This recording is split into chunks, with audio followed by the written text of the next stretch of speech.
Bom, pessoal, como nós tínhamos programado, nós vamos promover, organizar uma série de encontros. Hoje é o segundo encontro e o tema de hoje, o título fantasia, é o encontro sobre a minha experiência, minha vivência em Edimburgo, na Escócia. Antes, eu acho que é importante falar sobre alguns assuntos, falar sobre eh, as minhas intenções antes de ir para Edimburgo, porque fazem parte essas atividades, essas minhas reflexões, eh, fazem parte da concretização dessa minha experiência universitária aqui fora do país. Na verdade, como eu também tinha me referido no primeiro encontro, eu preferi, em vez de mostrar uma série de projetos, nós vamos promover uma série de encontros e contar uma história desses projetos, uma história que me envolve, a minha experiência pessoal, por que eu fiz, por que eu não fiz, quais são as minhas intenções, como aquilo acumulou ou não para a minha prática e etc. O, e nesse momento, nessa ocasião, no último encontro, eu me referi assim, que em vez de mostrar uma série de projetos, eu me dei conta, na hora de preparar isso aqui, na minha autorreflexão, de que na verdade existiam certas palavras-chave nesse meu roteiro de vida, roteiro de trabalho, que palavras que eram recorrentes e que se repetiam, independente assim, do projeto, da escala do projeto, mas eram palavras que se tornavam assim, se passaram a ser uma característica, como se fosse uma marca, vamos dizer assim, de alguns trabalhos que eu fiz. E essas palavras muitas vezes estão acompanhadas de umas parceiras, em contraste, que seriam a palavra chique, que eu me referia outra vez, que é as antinomias. As antinomias são duas palavras que são uma contrasta com a outra. E eu sempre quis usar essa palavra porque eu nunca tinha tido oportunidade. Na dissertação consegui, agora vou tentar de novo, usar de novo, antinomias. São palavras que estão assim, por exemplo, projeto e planejamento. Então essas palavras que eu vou apresentar sempre foram motivos de preocupação minha, ou de indagação, ou de atração, dando assim me colocando numa posição assim, até de ambivalência. Afinal, tu quer fazer projeto ou tu quer fazer planejamento? Tu dá ênfase a uma preocupação aos indivíduos, individualista, ou um foco individual, ou ao coletivo? Seria o público ou o privado, vamos dizer assim, seria equivalente. Então, nesse caldo assim, dessas minhas reflexões, agora, quando eu digo reflexão, é uma coisa formal, que eu botei a mão assim, fiquei pensando, não, na série de vivências que eu tive e tal, e essas palavras foram surgindo. Eu não foi assim como se eu fosse um etimólogo atrás de estudando palavras. Essas palavras foram surgindo. Por exemplo, essa que eu mencionei agora, que nos referimos no nosso primeiro encontro, entre arte e arquitetura, na verdade não são palavras assim opostas, são complementares, e na verdade para mim não estavam no nível assim da minha opção. Na verdade foi um dilema que eu tive, mais um dilema de me dedicar mais para a arte, mais para a arquitetura, mas eram pares de palavra. A outra palavra que no decorrer da minha formação, ou antes até, devido a uma tradição, vamos dizer assim, até da minha família, de preocupação social, preocupação política, o coletivo público, o coletivo sempre esteve muito presente na minha vida. Então eu nunca imaginei trabalhar assim, só para um cliente individual, só para ele. Pode ser, tive clientes individuais. Mas a preocupação, o compromisso, seria a palavra mais certa, o compromisso social, o compromisso com o coletivo, foi uma coisa que sempre teve presente para mim. Então, Já pensando assim em que resulta, o que afetou o meu, na busca de um foco ou da maneira de propor uma solução para alguma coisa, seria assim, a parte e o todo, o fragmento e a totalidade, o pontual e o geral. São esses binômios, essas antinomias, que cada uma tem uma justificativa. A parte toda pode ser o design do objeto e a arquitetura. O fragmento, a totalidade, foi lá nas minhas leituras da dialética, em que isso aparece como contradições que geram novos estágios de desenvolvimento. O pontual e o geral é no foco da preocupação minha social ou psicológica, de ter uma visão pontual no indivíduo ou geral no grupo, ou pontual no indivíduo e geral no indivíduo, uma coisa assim. Mas sempre esse jogo me eu sempre tive envolvido, vamos dizer assim, com esse pensamento, com essa discussão, a tal ponto que em algumas dessas reflexões, me levaram assim uma inclinação de sempre ver uma realidade, um objeto de trabalho, etc., como um sistema. Então, uma palavra recorrente também, para mim, foi essa palavra do sistema. Esses pares de palavra e como integrantes de um sistema. E outra, quando eu estava pensando assim na produção desse roteiro para organizar essa série de encontros com vocês, eu me dei conta que essas palavras, elas constituíam quase que um colar, assim como se fosse elas adquiriram uma certa coerência na articulação de uma palavra com outra. E isso tem o risco de se ter uma narrativa, vamos dizer assim, muito linear, muito chata, mas também ela pode revelar que existe assim, um núcleo, como se fosse um cabo coaxial, assim, que a alma do cabo, alguns cabos, uns fios internos, existe uma hierarquia, alguns são mais importantes que os outros, e a coerência seria mais ou menos isso. Nós estamos narrando, discutindo, refletindo sobre uma série de fatos, e entre eles, nessa minha deformação profissional, que nem eu disse outro dia, que eu sempre acho que em qualquer situação, em qualquer ambiente, em qualquer nível, sempre eu vou estar comprometido a fazer a produção de uma proposta, de colocar uma proposta na mesa. Se ela é material, física, como arquitetura, outros plásticos, mas pode ser uma proposta de organização. Bom, quem é que vai fazer isso? Quem é que vai fazer aquilo? Então,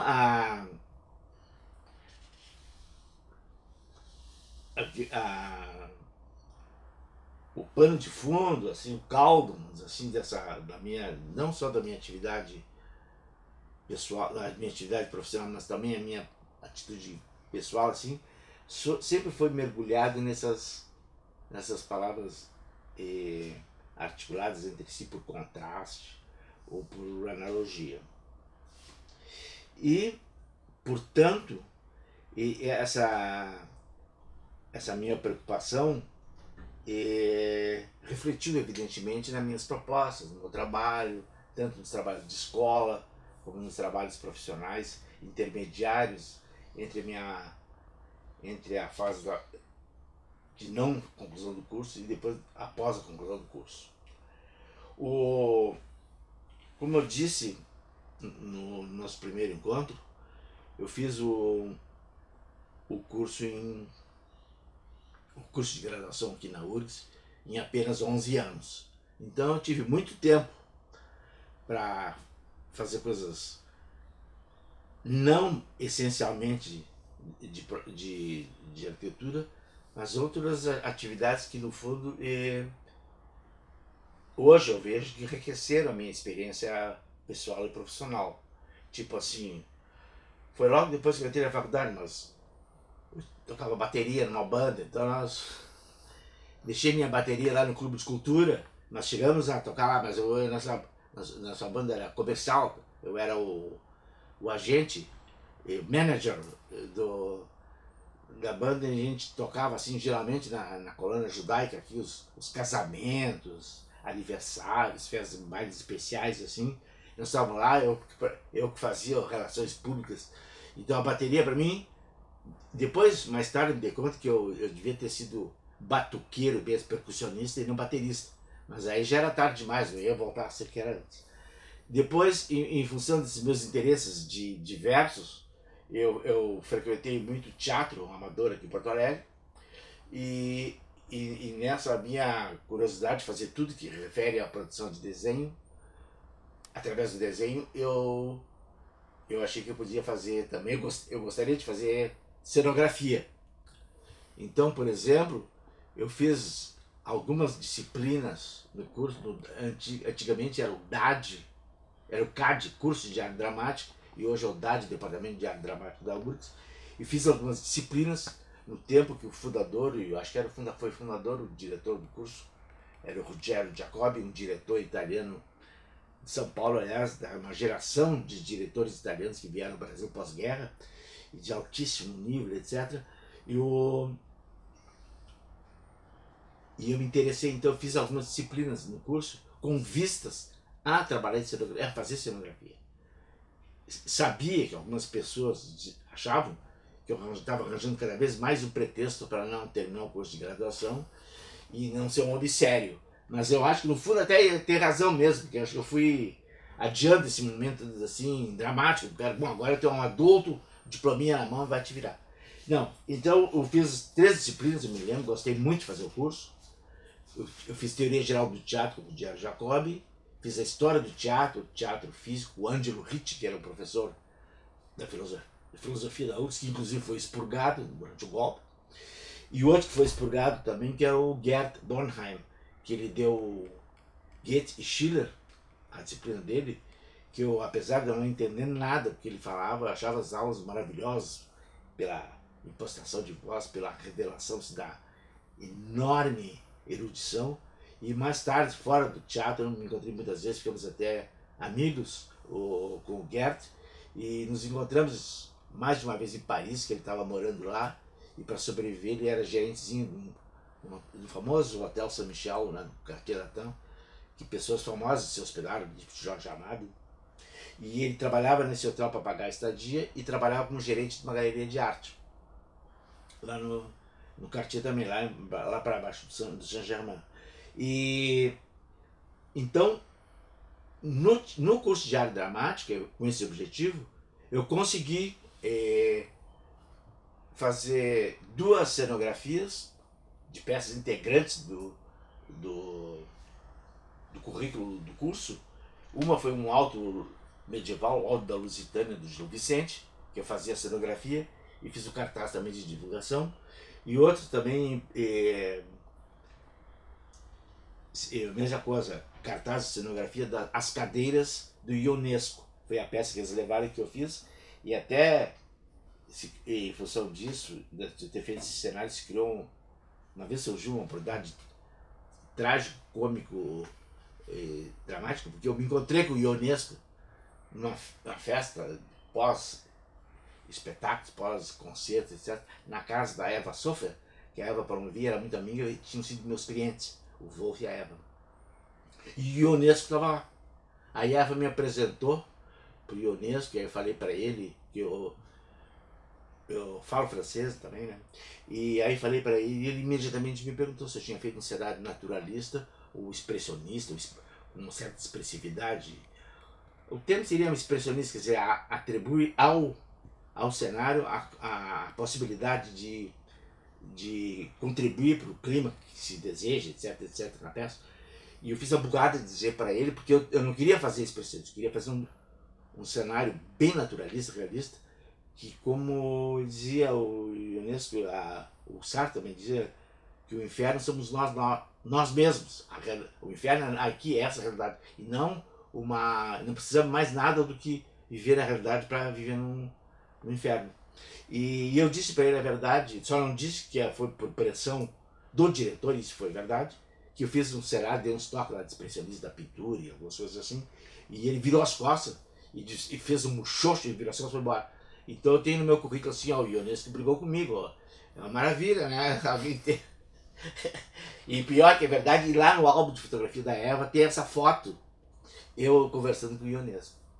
Isso faz parte dos parênteses de folclore que eu vou contando.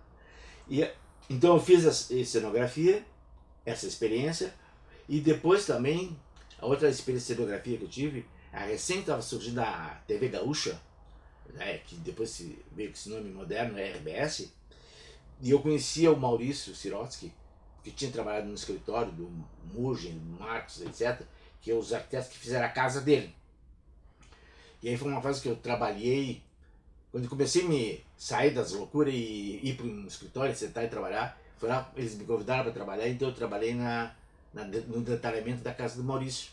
Então todas as semanas tinha reunião na obra com o Rui Tedesco, que era o engenheiro que estava construindo, e aí como a gente era vizinho de rua, todos os patrícios, todos são amigos e se conhecem, e eu pedi para o Maurício fazer um estágio de cenografia, ele disse, prontamente me atendeu, chamou os caras lá, me botou na equipe lá de produção, então eu trabalhei na televisão, de um cenógrafo, era um carioca, bem carioca, assim, bem picareta, assim, meio... E fazia uma cenatinha de cordinhas, não sei o quê. E eu, para me exibir, fiz um monte de estudos que eu tenho até guardados até hoje. Essa é a minha passagem pela cenografia. E o cara não me valorizou muito lá, mas eu fiquei lá pelo menos várias semanas, não me lembro quanto tempo. E eu introjetei, vamos dizer assim, a lógica cenográfica da televisão. E assisti várias produções, não tinha transmissão ao vivo, era tudo gravado, depois retransmitido. E dessa experiência, que eu guardo assim também como o meu folclore, que eu assisti sentado no chão, embaixo da câmera, assim, assistindo a filmagem, não foi um show completo, mas uma apresentação da Elis Regina. E estava ali a Elis Regina na minha frente, ali, guriazinho, vestido evasa, tafetacha malotado, cor-de-rosa, sei lá como é que era, e assisti o show da Elis Regina dentro do estúdio. E a outra coisa também que me guarda na memória dessa experiência é que um dia, assim, a TV Gaúcha estava terminando a construção ali, e tem uma escada muito grande que dá de vista para dava pelo menos antes dos espigões, né, uma vista sobre Porto Alegre. E aí no UOL eu estava conversando ali com o Maurício, que é o dono da TV, e o Maurício foi caminhando para a porta e tal, e se sentou nas escadas, eu sentei do lado dele. Então, assim, olhando para Porto Alegre. E aí o Maurício conversando isso, eu já tinha trabalhado na casa dele, meus pais conheciam ele, e ele, não, eu acho que ele sentiu em mim algum perigo, e ele me disse assim, perigo no sentido, estava fazendo arquitetura, estava de cenografia, e tocava bateria, onde é que esse negócio vai acabar? E ele deve ter pensado isso, né? E aí, pro meu bem, ele disse assim, sabe, Rogério, ele não disse pro teu bem, né? Mas ele disse assim, eu acho que outras pessoas fazem, preferem, se dedicam a fazer alguma coisa, tem que fazer bem feito. Tudo que tu vai fazer, tem que ser qualquer coisa, mas tem que ser coisa bem feita. Tem que ser bem feita. E aí eu pensei, ele tá me dizendo, tu não tá fazendo nem arquitetura bem feita, tu não tá fazendo nem cenografia bem feita, quer dizer, vem cá, cara, volta lá pra tua arquitetura e continua no... Seja arquiteto. Não seja esse empreguinho aqui, tá vendo? Esse carioca aí que eu mando, desmando, um bobinho aí. Ele deve ter pensado nisso aí. Bom, essa foi como é que se diz? Como é que nós vamos chamar, Gabriel, esses mini intervalos de experiências que, na verdade, isso aí foi tudo, depois eu vi, foi tudo somando em mim, fazendo parte da minha vida. E a outra coisa também importante é que, como eu tinha dito no primeiro encontro, eu sempre tive essa deformação profissional, e eu já repeti há pouco, de fazer projeto, qualquer que fosse a escala e a natureza do projeto. Ou projeto, ou uma iniciativa tem que ser concretizada. Então eu sempre fui pela concretização. E Então, com essa minha preocupação, com o meu interesse de montar esse nosso roteiro de encontros, eu disse para mim mesmo tudo isso que eu estou dizendo agora para vocês, das palavras, da coerência, etc. Então, eu estava atribuindo a consolidação desses meus compromissos com, que eu vou entrar agora, uma palavra-chave super importante é a flexibilidade, adaptabilidade, etc. Eu estava atribuindo a consolidação disso com a minha experiência de Edimburgo. Mas aí eu fui me dar conta que eu já fui para Edimburgo com essa preocupação, não só a preocupação, mas com atividades práticas que envolvia isso. E outra que eu me lembrei também, que eu estava em Edimburgo e eu pedi para o pessoal aqui de Porto Alegre me mandar um livro que eu tinha lido, que seria útil na minha dissertação, que é a Obra Aberta do Humberto Eco, Ópera Aberta. Eu tinha em português editado pela Perspectiva. Então eu já estava com esse negócio da flexibilidade, da adaptabilidade dos projetos, da necessidade disso, que nós vamos agora aprofundar. E então não foi um fruto de alguma descoberta que eu tive lá em Edimburgo. Existe modulação, existe possibilidade de adaptação, de crescimento infinito, a obra aberta, pequenas unidades, coisas assim. Então, em decorrência mas eu me dei conta que eu tinha já lidado com isso. Então, eu vou citar três experiências importantes. Uma foi antes de embarcar, um ano antes de embarcar para lá, que foi em 71, eu fiz o projeto, o ateliê e o projeto do Vasco Prado e da Zoraida Bettiol, que são artistas bem conhecidos aqui em Porto Alegre, mas foram totalmente muito amigos meus. A amizade do Vasco, um dia eu fui fazer as contas, ela dava dando 40 anos de amizade. E aí foi uma luta, eu ajudei muito eles a acharem, encontrarem terreno, porque a demanda deles era para uma área muito grande e não tinham dinheiro, mas precisavam um espaço grande. E depois de muita busca em diversos bairros da periferia, entre aspas, né? E conseguindo um corretor, que até eu conhecia, mas não foi por eu conhecer que ele encontrou o terreno, ele localizou um terreno na bairro da Pedra Redonda, na Travessa Pedra Redonda, é a rua, o nome da rua, e é um terreno que eu fiz o projeto.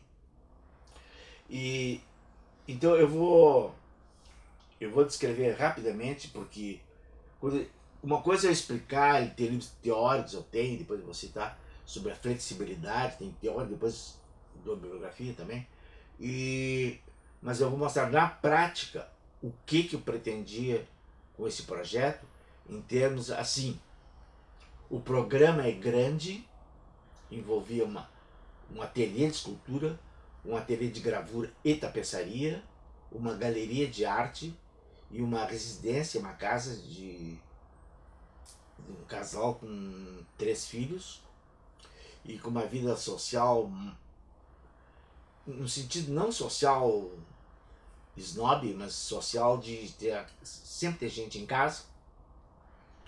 E até tinha uma tradição deles lá, quando eles moravam na bairro das Três Figueiras, que eu frequentei muita casa, sempre sexta de noite, sábado de noite, não lembro, sempre tinha um point lá, que era o playground do pessoal, ia lá pra casa do Vasco e da Zoraida, de noite, aí rolavam os comes e bebes, vinhozinho, eles comiam alguma coisa mais pesada, não.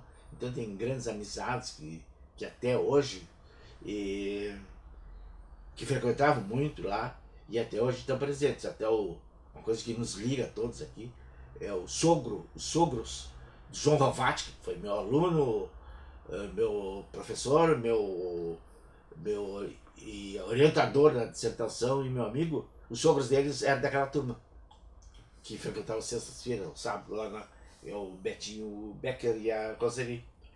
E então a casa da Zoraida e do Vasco me demandaram assim, como fazer uma edificação, um projeto para essa casa, ateliê, que com certeza vai ser construído por etapas, porque eles não tinham dinheiro nem por um terço para fazer a casa. E um programa complexo, e totalmente imponderável, assim, do que poderia acontecer do ponto de vista da prática profissional deles, e até do ponto de vista do número da família, porque já eram adolescentes, já iam crescer, talvez iam sair, sei lá. Mas existia uma dose, assim, de empoderabilidade muito grande, principalmente, assim, existia um contraste do desejo, da ambição deles ter essa casa e a possibilidade material deles construírem. Então, nós achamos um terreno que eu vou... Que pena que eu vou fazer o tchê fechando. Mas quando isso aqui está fechado, e eu vou fazer o tchá. Quando eu estava pensando agora na montagem do nosso roteiro de encontros, eu não tinha me dado conta de como eu tinha avançado nas minhas preocupações em relação à flexibilidade nas edificações para abrigar não só atividades que eu teria que compatibilizar atividades que naturalmente não estão presentes, não coexistem, que é o tipo ateliê de arte com residência. Ateliê de arte de artistas, o ateliê de artistas com a sua galeria de arte própria, comercial, e junto com a residência. Então, e basicamente, então, eu vou explicar exatamente o que eu propus para mostrar como essa minha preocupação da flexibilidade e do crescimento progressivo, etc., e foi necessário, mesmo que eu vou dizer assim, que eu não desejasse, não tivesse com essa preocupação teórica, possivelmente eu teria sido colocado para mim, olha, nós queremos uma casa que possa ser construída por etapas. Nós não temos dinheiro e nós queremos ter... Então, a proposta foi o seguinte, o terreno, para vocês terem uma ideia, no bairro da Pedra Redonda, tem 50 metros de largura por 200 de comprimento. E a topografia aqui, essa plantinha que eu descobri agora nos meus arquivos secretos, que está aqui da minha letra, o selo, e isso aqui é uma planta que serviu para retificar as curvas de níveis e para servir de base para a terraplanagem. Eu já tinha lançado a concepção desse como está aqui agora, só que a mão, tudo bem croquis, né? E a proposta foi o seguinte, o terreno, a rua está aqui, a frente do terreno está aqui 50 metros, e ele tem uma topografia assim, ele é leve, ele é inclinado assim, depois sobe aqui. Então ele tem e aqui é bem baixo, aqui tem um olho d'água, um taquaral, etc, que eu preservei, e a possibilidade de fazer um caminho natural aqui na meia encosta, entre aspas, e chegar no local da casa propriamente dita. Deu uma grande felicidade que a orientação norte, a orientação é norte para lá, e portanto o quadrante sul-sudeste coincide com duas coisas. Primeiro, na acomodação. Então eu propus uma casa em platôs, e que orientados para esse quadrante sudeste, que é a melhor orientação para ateliê de artes e galerias, etc., porque não tem luz solar incidindo e, portanto, não tem uma variedade de luz, sombra, tonalidade, cores, etc., para quem trabalha, começa a fazer uma modelagem num dia, vai terminar 2 dias depois, ou faz hoje de manhã e amanhã vai trabalhar de tarde, então as condições de luz e sombra mudam drasticamente. Então, quanto mais homogênea, mais estável é a luminosidade natural, melhor. Então, os ateliês... Então, o que eu fiz? Eu propus um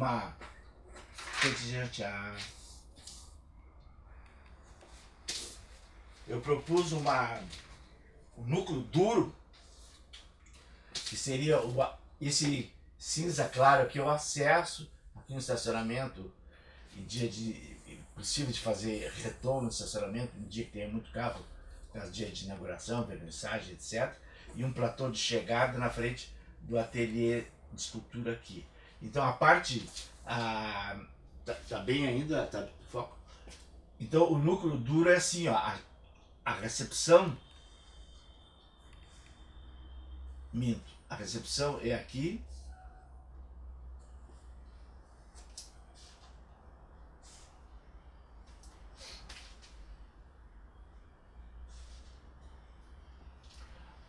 o primeiro módulo era assim, chegava aqui e tinha essa possibilidade nesse nível, duas coisas. Primeiro, a galeria de arte, que seria isso aqui, ó, em dois níveis, 1 e 2. A galeria de arte, o acesso tudo sempre por aqui. Depois descendo, isso aqui vem pro nível de baixo, tem uma escada aqui e tal, vem um módulo,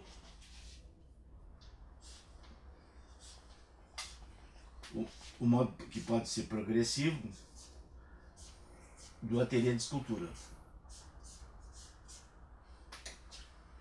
que tinha a vantagem de ter essa orientação boa e um platô grande na frente para carga e descarga. Tem em vista que o Vasco muitas vezes trabalhou com pedras grandes de mármore, peças fundidas, grandes moldes de grande tamanho para ser fundidos, etc. Então esse nível aqui era o nível da escultura.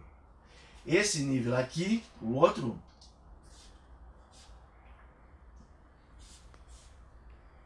era o nível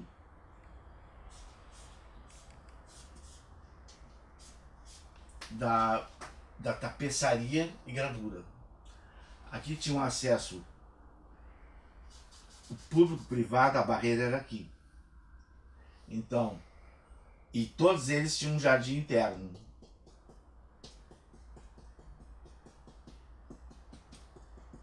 E a residência era aqui. Então, assim, o acesso principal era esse, a galeria de arte aqui, o nível mais baixo a escultura, no nível, o seguinte nível era gravura e tapeçaria com crescimento horizontal, e aqui a residência propriamente dita, que era muito simples, era um espaço, aqui dividia sala, comedor, e aqui a parte de serviço,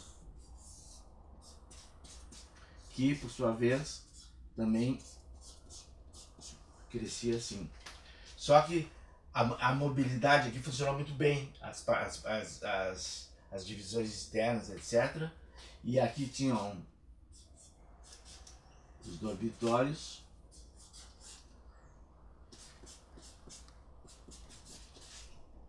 Então, o núcleo duro que foi construído foi o início do ateliê, a galeria, isso aqui, sempre o início do bloco.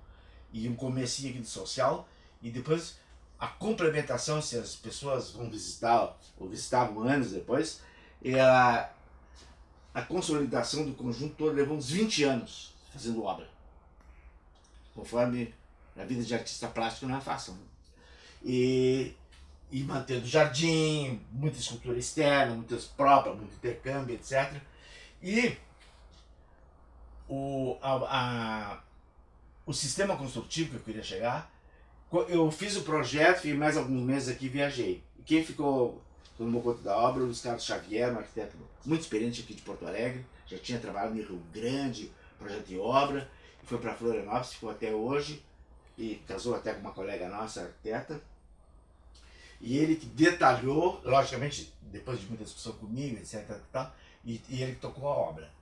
E então isso aí, apesar, tem esse módulo aqui que nunca foi construído, mas também era uma hipótese. Eu só vou dar um detalhe. Ele não foi construído, mas não prejudica em nada. Então a flexibilidade, o que é a flexibilidade e adaptabilidade? É que nós temos um mínimo construído, e se o restante do projeto não se complementa, a essência já está ali na construção. Está mantida, vamos dizer assim, a integridade do projeto, mesmo ele seja incompleto. E até numa situação mais drástica, ele sobrevive, que é o que aconteceu recentemente, não sei quantos anos, a casa, o Vasco e a Zoraba se separaram, cada um foi para um lado, o Vasco ficou trabalhando um bom tempo, apesar de separado num ateliê, e morando com uma nova companheira, e a casa foi vendida para uma escola. E esse projeto, depois nós vamos mostrar em uma vista de satélite, a casa que eu visitei, até fui convidado para um aniversário da escola João Paulo II, né? E participei do auditório agora da escola, é aqui, sala de festa, aqui no Ateliê de Escultura. E o projeto está lá. E não só está lá porque eles conseguiram agregar o projeto, tanto no núcleo duro como nas etapas de progressão, outros ambientes que, evidentemente, a residência não estava prevista, mas o ateliê, a residência não previa, até por questão de programa, mas a escola conseguiu se adaptar, que é a outra palavra-chave. Flexibilidade para dar condições de adaptabilidade. Então, acho que isso aí aconteceu no desenho aqui da arquitetura, mas a gente está preocupado hoje em dia, nós, digo eu, as disciplinas da faculdade, etc., com o espaço público, por exemplo, que tem essas condições, que a gente faça um projeto num espaço público que tenha no mínimo um núcleo duro, uma espinha, qualquer forma que tenha, e que consiga sobreviver com as incompletitudes ou com as suas deformações ou com as suas inovações, etc, etc. O caso, depois que nós vamos detalhar no outro encontro, é o caso do Marinha, que ele foi feito com essa intenção e muitas das coisas não foram feitas que a gente previa, mas o essencial está lá. E para funciona.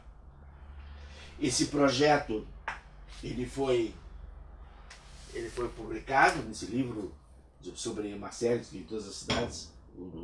Acho que foi o Alberto Xavier e o Ivan em Porto Alegre que editaram, mas o Alberto fez em diversas cidades do país. E o projeto esse que eu estou mostrando aqui,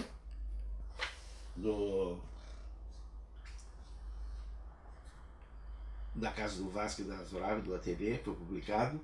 E aí aparece exatamente isso. Estou dando um tempo, vou mostrar com calma aqui para o Gabriel conseguir focar. Tu quer que eu coloque mais perto, Gabriel? Tá bom?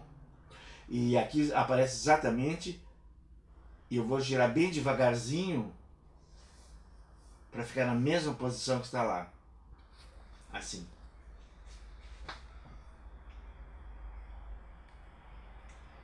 E isso que está representado aqui é o que eu risquei ali. Mesmo que está representado, não foi tudo construído.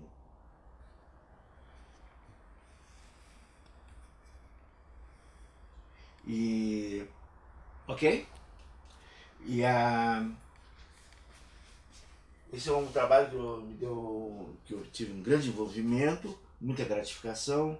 Do ponto de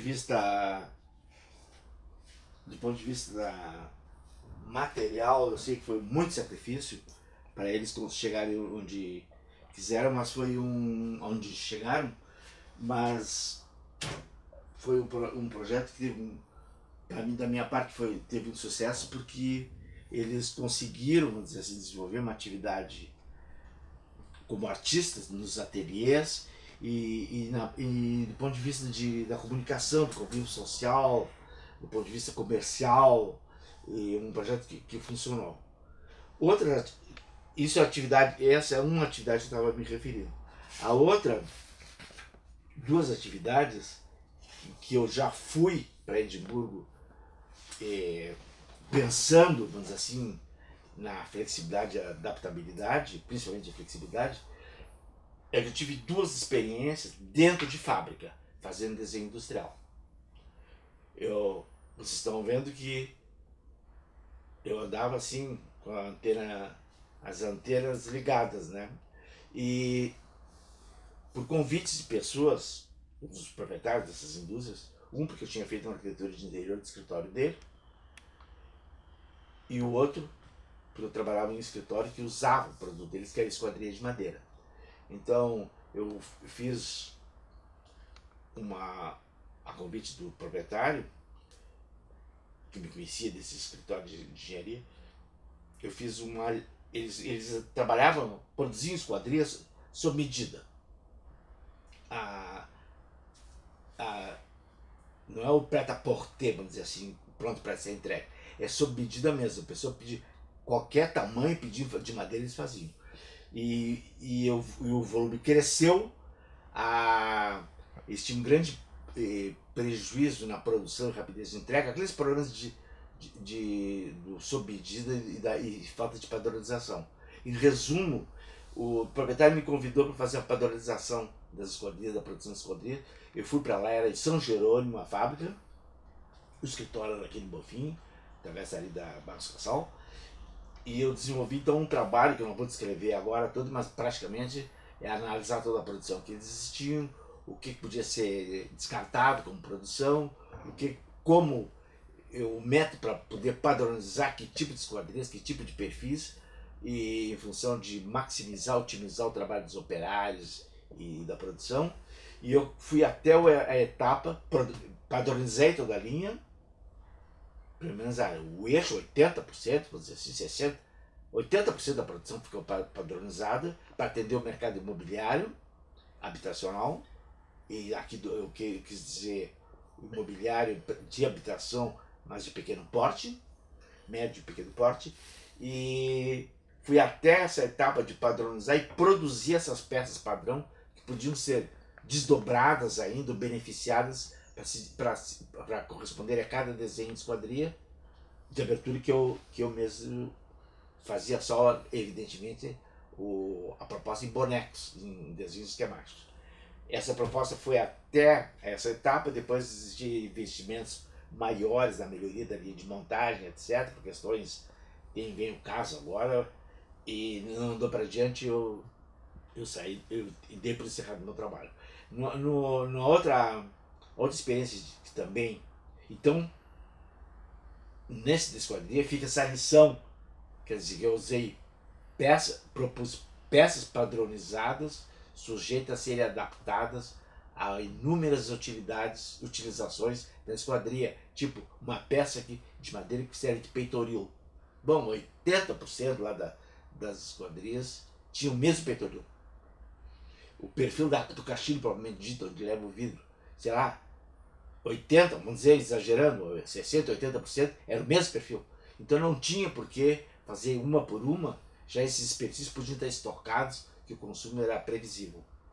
Outro trabalho é uma firma que produzia aparelhos, ou ia produzir aparelhos de ar-condicionado de grande porte, comparando com aparelhos de janela. São aparelhos tipo armário que são colocados em grandes espaços, e que foi a Tecnoclima, condicionadores de ar. Então eu propus esses aparelhos no sistema estrutura e painel. Também tinha variação de tamanho conforme a potência do aparelho, conforme podia ser ligado de um lado do outro, tinha uma necessidade de dizer assim, a produção padronizar as estruturas, e tinha a necessidade de produzir, aumentar as unidades do ponto de vista de modulação, tinha uma modulação conforme a potência dos aparelhos, etc, etc. Então isso eu tudo equacionei e mergulhei em uma tecnologia que nós arquitetos, pelo menos naquela época, a gente não estava muito acostumado a trabalhar, que nós arquitetos que fazia muita arquitetura de interior, por exemplo, que eu fiz bastante, um período, trabalha muito com madeira, o arquiteto tem seus marceneiros preferidos, etc, etc, sai inventando coisa na madeira, e ali era painel e metálico, então a história é outra, porque precisa fazer ferramentas de corte, de modelagem, de dobragem, conforme o tipo de pintura, a preparação da pintura, antioxidantes, pinturas, não sei o que. Mergulhei nas tintas coral para dominar isso. E também fixação de painel também tem segredos, tem parafusos auto-atarrachantes com arruelas, não sei de que, para evitar o ruído. Então tem toda uma linguagem, uma lógica diferente da madeira. E eu trabalhei dentro da fábrica, eu produzia, fazia protótipo, descia, colocava lá para os operários, que fiquei grande amigo dos mestres, todo mundo. E trabalhei até entrar na linha de produção, depois a coisa foi se detalhando. E eu tinha feito a sala do escritório dessa empresa no edifício Formac, aqui no centro. Então, também nesse caso tinha assim, estrutura, painel, crescimento, adapta, etc. Essa lógica que eu não estava propondo nem na casa, uma casa, mas um sistema de crescimento, umas esquadrias que era um sistema que poderia ser alterado, e o ar-condicionado também, tudo isso por vista a racionalização, racionalização técnica, a viabilização econômica disso, e etc, etc, etc. E para nós, arquitetos, assim, que trabalham, que recebem essa demanda de trabalhar com arquitetura, propriamente dito, que eu não desenvolvi, não continuei na arquitetura, eu fui trabalhar em função daqueles meus binômios, não, o individual e o coletivo, em vez de fazer uma casinha, comecei a me preocupar cada vez mais com a habitação, nem tanto com a habitação, mas com o espaço público, coletivo, etc. E foi indo para a escala da cidade, quer dizer, o urbanismo, que desde a faculdade eu já tinha essa preocupação, tanto das disciplinas, o entrosamento com os professores, com os trabalhos, e também um fato que foi super importante, marcante para nós, é que quando nós nos formamos, a turma que eu escolhi e elejo com a minha turma, na verdade, foi em que, aliás, eu vou fazer um parênteses bem grande para dar continuidade depois. Vou emendar no principal. E como eu fiz o curso de 11 anos, e aí lá pelas tantas, meu pai já me olhava meio enviesado, tamborilando os dedos assim na mesa, né, perguntando quando é que eu ia me formar. E eu achei que estava na hora de virar adulto, entre aspas. E aí então eu bati na mesa e disse, bom, vai ser agora que eu vou me formar, em 2 anos e meio. Eu me formei, tive uma sorte, porque eu peguei uma turma maravilhosa, colegas maravilhosos até hoje, tenho maior admiração por todos eles, e amigos que fizemos assim, e que eu considero a minha turma. E essa nossa turma, a turma que se formou em 67, ela, na ocasião, o Banco Nacional de Habitação, em conjunto com a Bienal de São Paulo, com seu Titilo Matarazzo, eles promoviam um concurso entre escolas de arquitetura num projeto dado, que no caso esse do nosso ano era uma área no bairro do Butantã, em São Paulo, uma previsão de um conjunto habitacional para 6.000 habitantes, passava para 8, ou era para 8, passava mais 6, e não me lembro. Mas eu sei que nós fizemos o projeto, tiramos primeiro, cada faculdade tinha que mandar um projeto, então teve um processo de seleção interno aqui, nós tinha 3 concorrentes, nós ganhamos essa etapa, fomos para São Paulo e tiramos primeiro lugar, que teve uma grande repercussão aqui na mídia. A mídia era 2 jornais e rádios e tal, mas nos rendeu muito, assim, muita gratificação. Por exemplo, esse nosso prêmio serviu como trabalho final de graduação para nós. Em termos burocráticos, nós fatiamos o projeto, cada aluno ficou dono de um pedaço, e ajudado pelos próprios professores que iam nos julgar o trabalho, sugestão deles, inclusive. E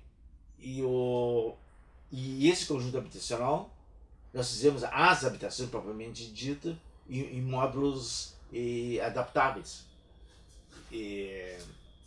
Então ali também já, aquele embrião, vamos dizer assim, na adaptabilidade já estava na minha cabeça. Portanto, então, nesse impacto, nesse desejo de enfrentar a cidade, trabalhar com a cidade, o que nos obrigou, vamos dizer assim, é conviver um tempo sendo assim filhotes decorrentes da Carta de Atenas, que é a Bíblia, vamos dizer assim, do urbanismo moderno, e que depois nós vamos falar rapidamente sobre isso, e enfrentar principalmente todos aqueles fatores que antes tinham sido levantados em função de outros problemas, de outras escalas, aparecia aqui de forma dramática na cidade, que seria assim, a complexidade da cidade. Aliás, era do ponto de vista, como sistema, ela é considerado um sistema de alta complexidade.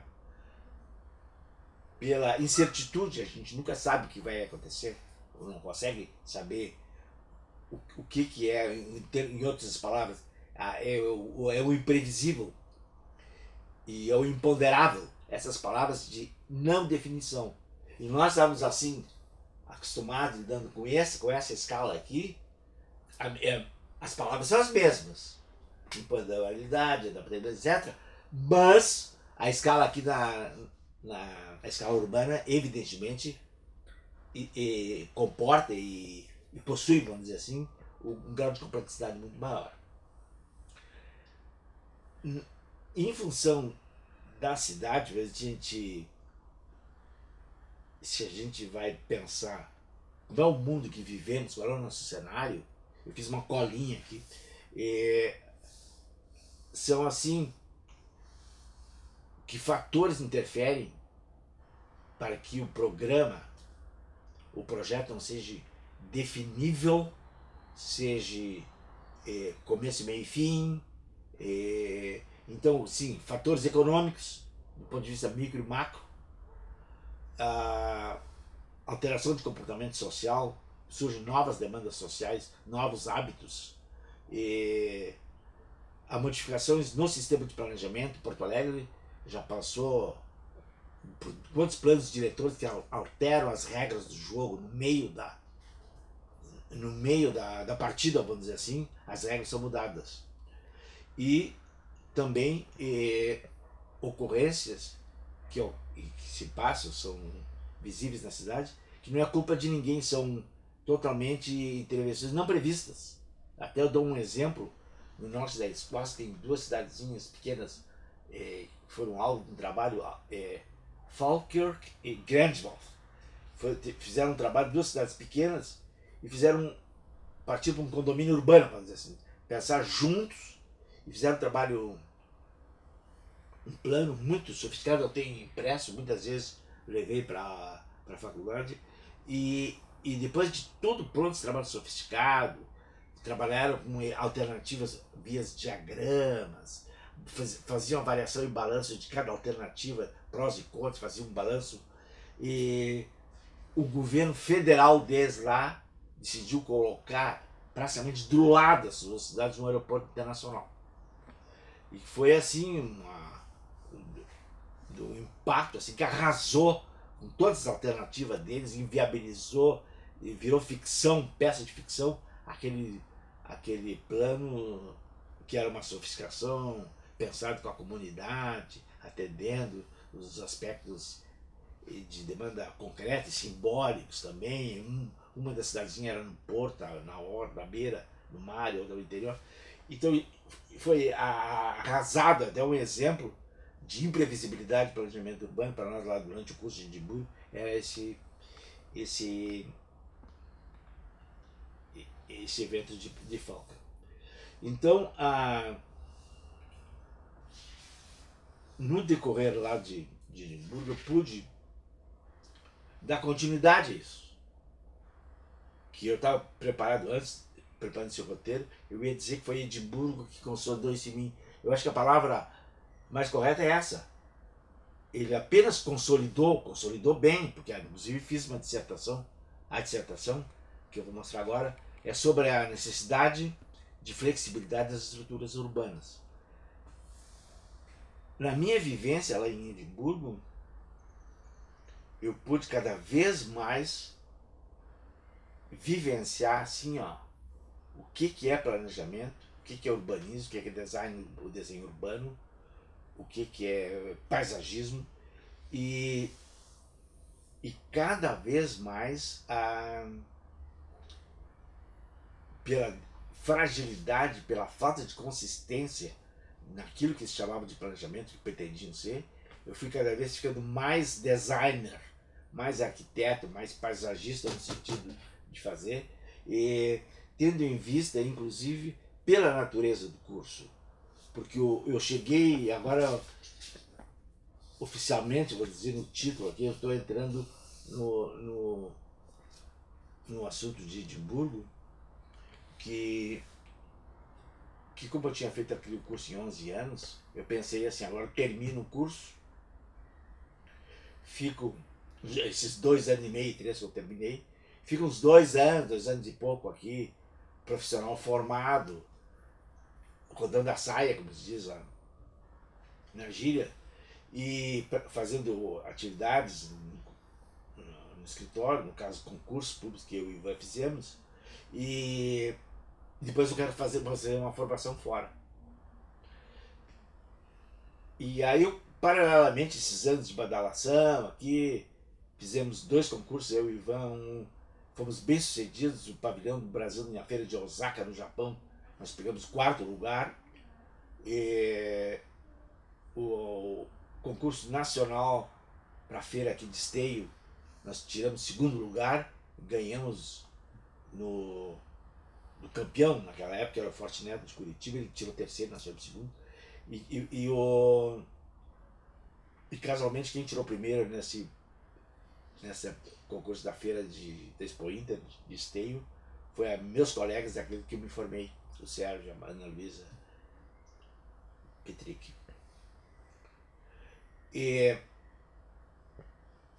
Então, quando eu tive essa intenção, eu fiz um projeto de vida, uma estratégia para os próximos, vamos dizer assim, 10 anos. Que seria assim, esse que eu falei, termina o curso em 2 anos e meio, 3, dá a badalada aqui 2 anos, 2 anos e meio, 3, vai para fora, fica 2 anos, que eu não queria nem ficar 1 ano, e nem queria ficar 5 anos. Eu não queria me desligar daqui, mas também 1 ano, no primeiro semestre já te adaptando, já está pensando em voltar no segundo semestre. Então tem que ser assim, um semestre de adaptação, tu aproveita um ano, e depois tu já está pensando em voltar, saudade da churrasquinha, do feijãozinho, da mãe, da praia, justamente, também muita gente, né? Pessoal do norte, nordeste.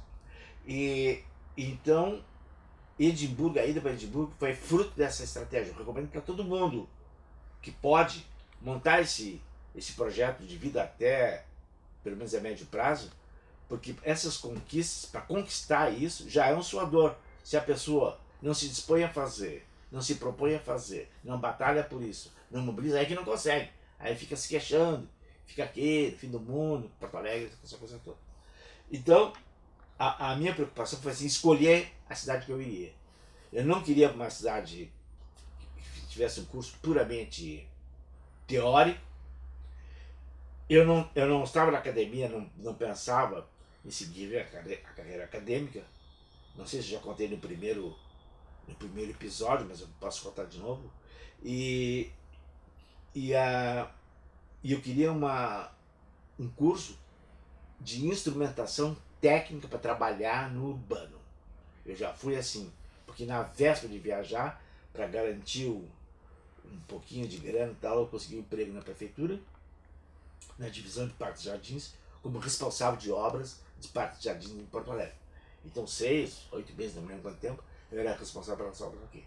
Então isso caracterizou, eu comecei a ir atrás de onde teria esse curso. E um gaúcho, que agora não me esqueço o nome dele, ele trabalhava muitos anos com Vila Nova Artigas, em São Paulo, e frequentava aqueles encontros de fim de semana lá no Vasco, lá me encontrei, conheci. Ele foi muito... várias vezes me encontramos, inclusive depois em São Paulo, e ele insistiu muito comigo que eu fosse para Edimburgo, porque ele conhecia o curso. A direção do Johnson Marshall, era o planejador da velha guarda do planejamento inglês, participou do planejamento pós-guerra lá e tudo. Tinha um curso para países em desenvolvimento, não era delírio, não era para eles, era para nós. E tinha ainda a grande vantagem que a Universidade de Edimburgo tinha um convênio de cooperação técnica com o governo brasileiro, através do Banco Nacional, o Serfal, que era o Serviço de Habitação e Urbanismo, e eles criaram um programa chamado de Seredim, Serfal Edimburgo. E, portanto, estava recebendo estrangeiros brasileiros com muito boa vontade. Aí vem todo um tango aí, para contar como é que eu consegui, mas eu trabalhei 1 ano, porque eu não fui no corpo desse convênio, eu fui por fora, eu trabalhava CLT na prefeitura, que não tinha nada a ver com isso aí, inclusive não me dariam um ok para mim viajar, recebendo pela prefeitura. Então eu trabalhei um ano, que eu não vou detalhar aqui, mas foi trabalho assim, muito, com muita intensidade para mim conseguir uma bolsa do Conselho Britânico.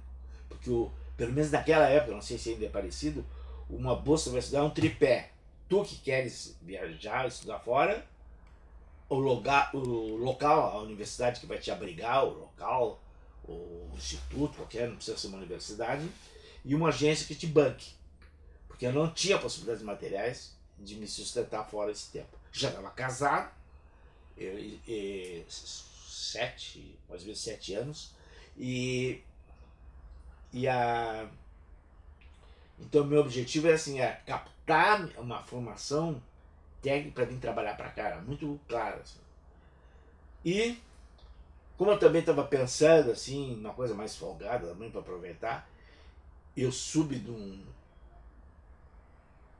através de um paulista que apareceu lá em Edimburgo,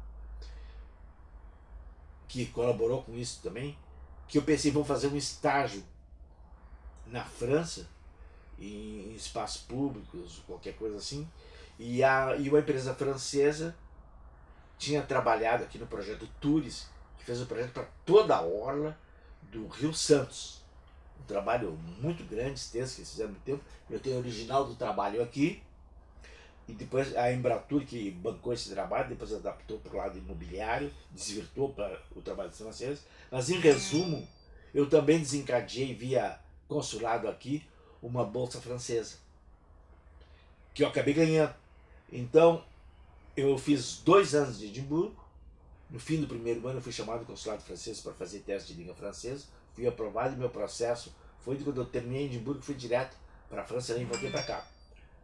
E o curso, como eu disse, era um curso voltado para países em desenvolvimento. Você pode dar uma pausa pequena? Bom, então vamos continuando. Em relação ao curso, eu ganhei essa bolsa do Conselho Britânico e passei pelo teste de inglês, inclusive por isso, e fomos para Edimburgo. A minha expectativa era essa, assim,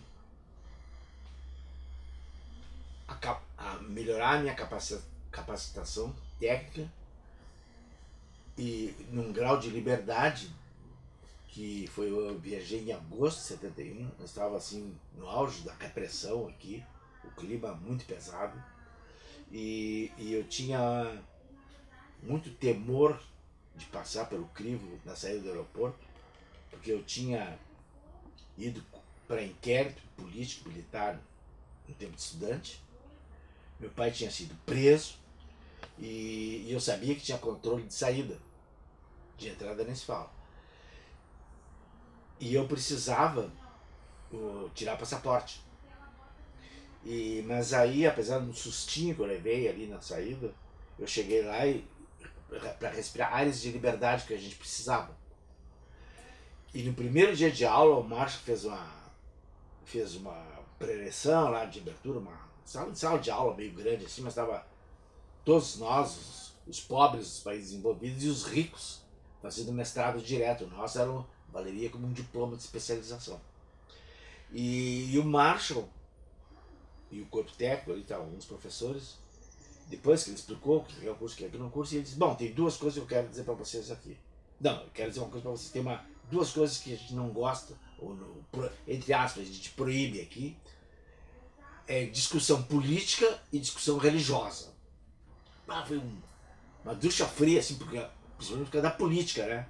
Pensei que a gente ia lá, tinha aquele clima aberto para discutir, analisar o direito da cidade, de quem é a cidade, os marxistas, no caso, direito da cidade, do Lefebvre, etc, etc. E nada disso. Começou assim, não, política não, e religião, logicamente, que hoje em dia é pior ainda, né? Porque tem Estado Islâmico, os católicos, protestantes, logo que eu cheguei, estavam quebrando pau na Irlanda, o Domingo Sangrento na Irlanda. Eu estava em Londres na chegada quando ocorreu isso, eu vi pelo noticiário, o Bloody Sunday, sabe? Mas aí o curso foi andando. Tinha umas disciplinas, em resumo, Eu constatei depois que foi confirmado que não tinha um curso assim articulado, um espinha, coisa assim, um projeto pedagógico, um projeto tal. Era um patchwork, era uma coleção de disciplinas afetas e tal, e algumas totalmente insignificantes, algumas assim toleráveis, outras agradáveis, que é o caso do Marshall. Ele dava aula sempre sexta de manhã e ele trazia uma caixinha de slides e uma bibliografia, uma mala de livros que ele colocava na mesa e dava uma aula temática com cada conjuntinho. Aquele slide era transporte, áreas verdes, habitação não sei aonde, natureza e comércio, indústria, assim, aspectos setoriais urbanos que ele dava, porque ele viajou muito pelo mundo e tinha maravilhas de slides, né? A tal ponto, depois a gente ficou amigo, em liberdade com ele, e ele chegava e eu perguntava para ele: Professor, how many bucks today? Quantas caixinhas hoje? É 5, 6 e tal. E o Márcio foi muito legal, inclusive, comigo, porque depois, quando eu fui viajar para a Europa, sair em férias e tudo, eu saí, primeira vez que fui à França foi com o Guia Michelin em inglês, que ele me emprestou. E o curso, então, porque assim, o cara que nós bolsistas para mim na Inglaterra, assim, o que aconteceu? Primeiro ano a gente estava falando em inglês: muito obrigado por ter nos aceite aqui, vocês são maravilhosos, condescendentes, querem o bem da humanidade, ai, nós aqui brasileiros, pobrezinho. No segundo ano, tu já tá assim, esses filhos da mãe, colonialistas, em decadência, estão nos pegando para peões aqui numa jogadinha muito mais ampla, para pegar trabalho no nosso país, porque estavam de olho a grandes projetos do governo militar, Transamazônica, estava rolando isso, né? Ponte Rio-Niterói, e eles estavam, pô, como é que nós vamos tirar uma casquinha desses trouxas aí, né? Então vamos dar uns bombonzinhos, umas balinhas para eles, uns brinquedinhos, uns espelhinhos, uns colarzinhos, que é tipo bolsa, que para nós era fundamental, mas era uma miséria. Pagava, no meu caso, o supermercado e o alojamento de uma casa alugada, né? Alojamento de uma casa que era da Associação Cristã de Boston. Foi tudo uma maravilha, mas colocado hoje numa perspectiva mais assim, profia, assim, a gente vê que eles não entregavam tudo, sabe?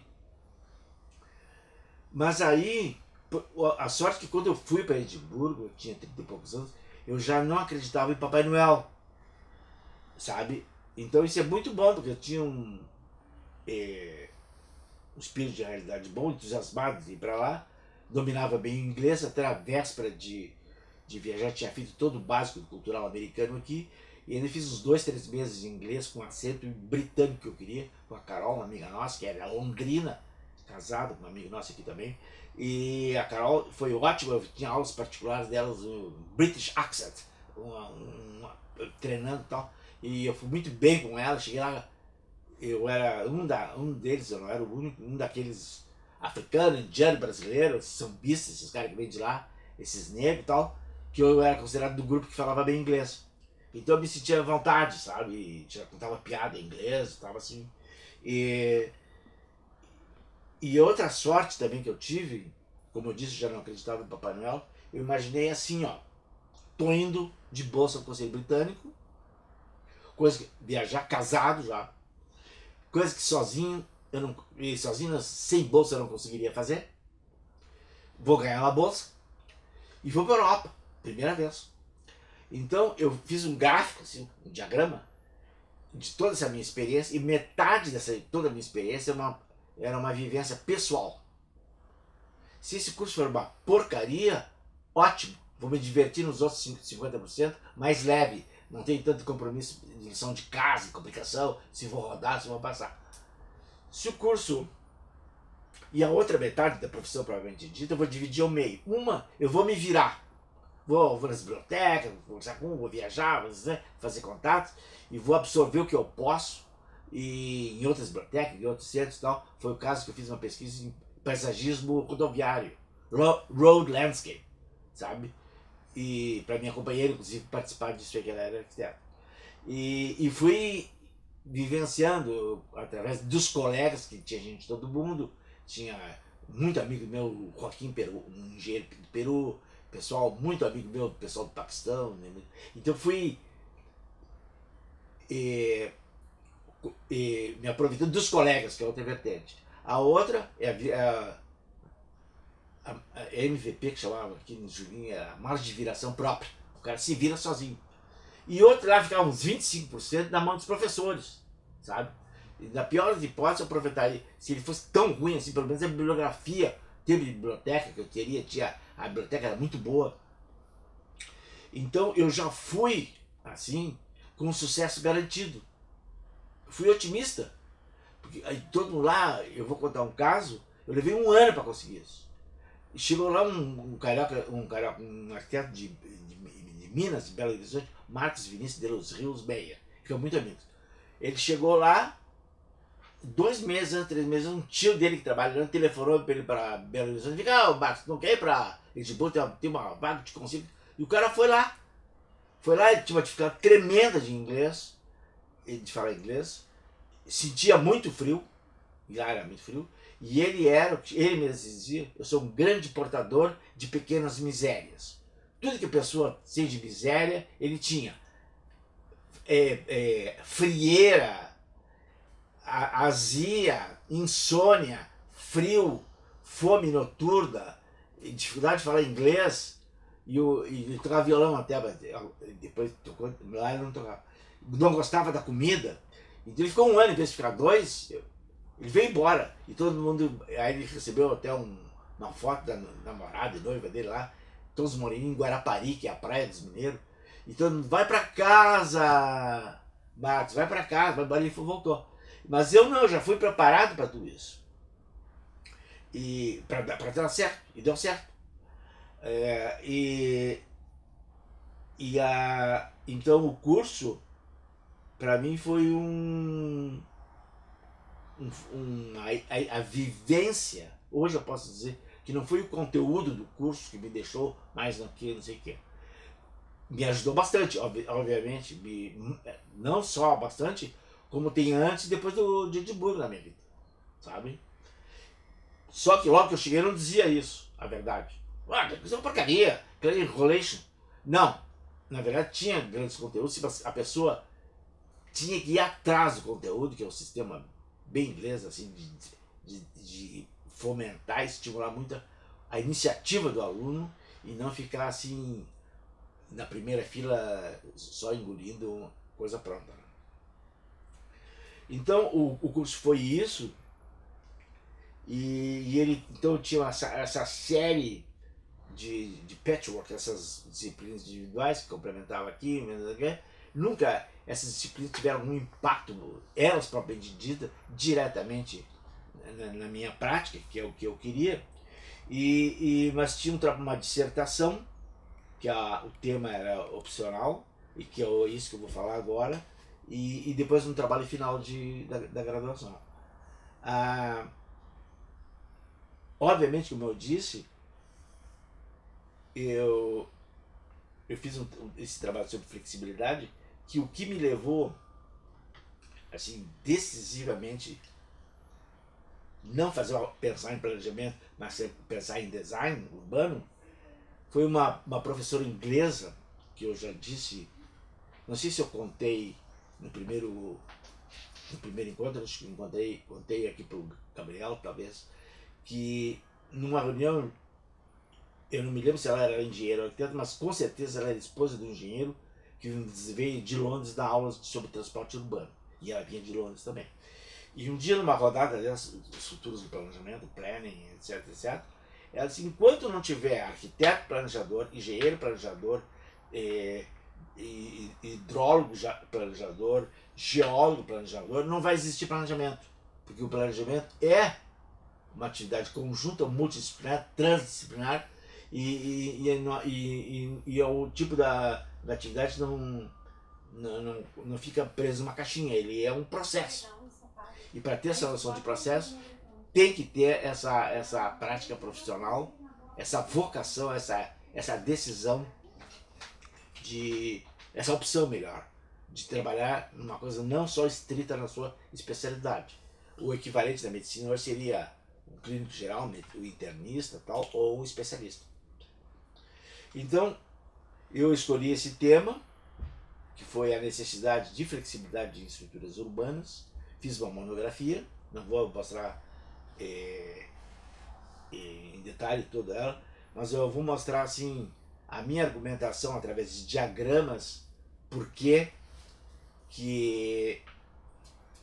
eu optei em trabalhar nesse tema, e que depois a aplicação desse conceito que ele desenvolveu, nós aplicamos no trabalho final de graduação do nosso grupo, que eu vou mostrar também, que está editado aqui. Então vamos mostrar.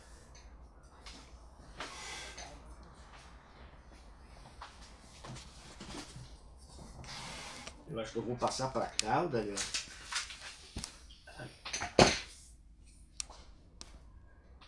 Fizemos uma improvisação aqui, um púlpito, para facilitar a projeção, a transmissão.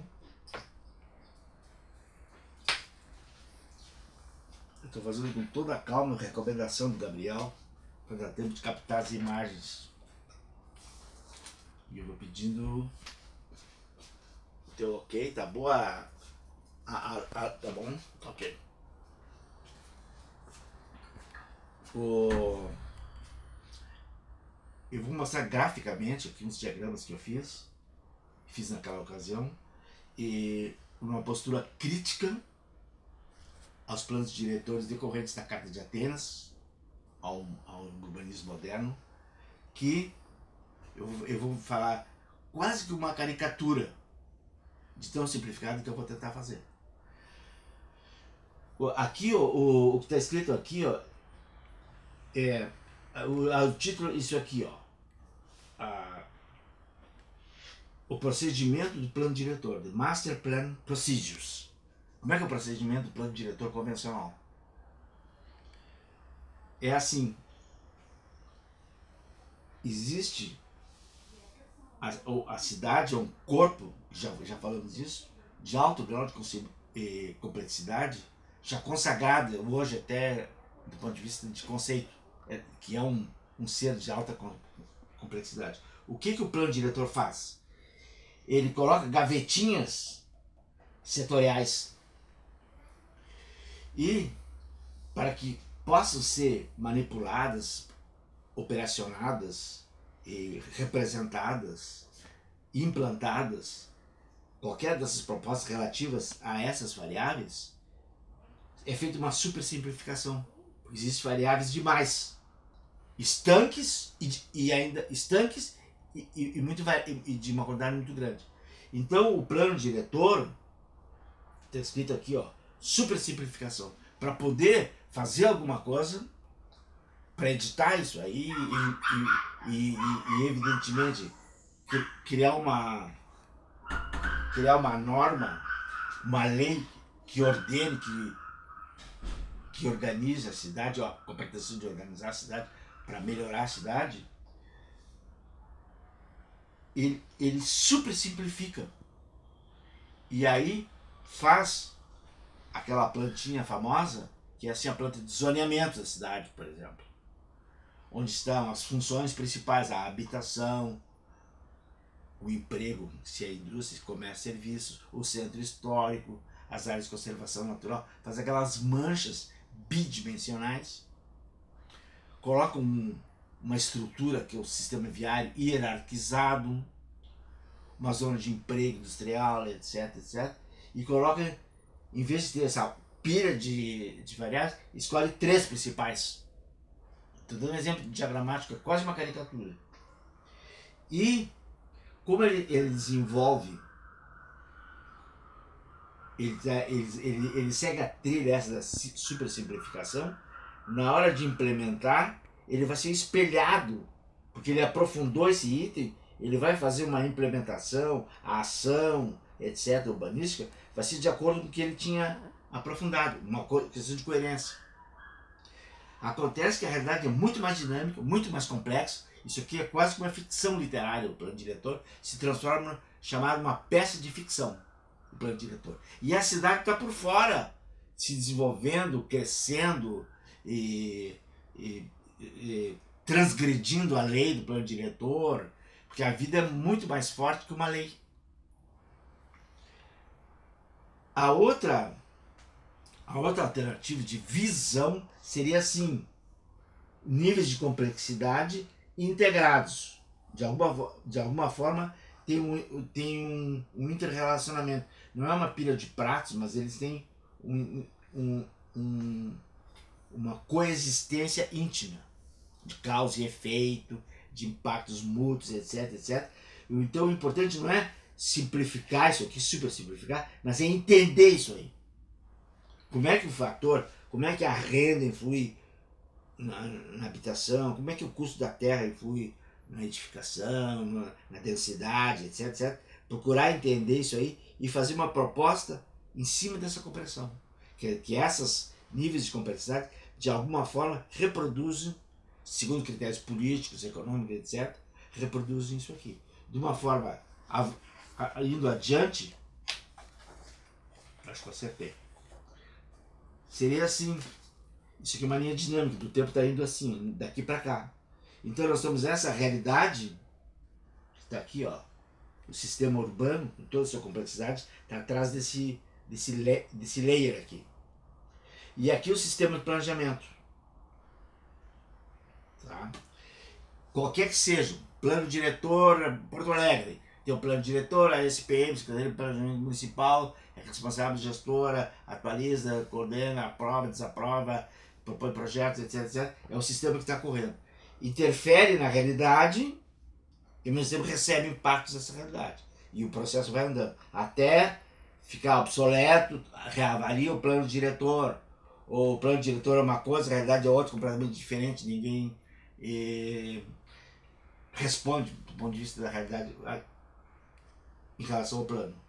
O que ocorre muitas vezes é que tem novos eventos que independem disso aqui, independem disso aqui. Novos eventos. Por exemplo, aquele aeroporto que eu dei, o novo hospital, um centro médico, uma área, um parque, etc. Pode ser uma coisa fora do plano.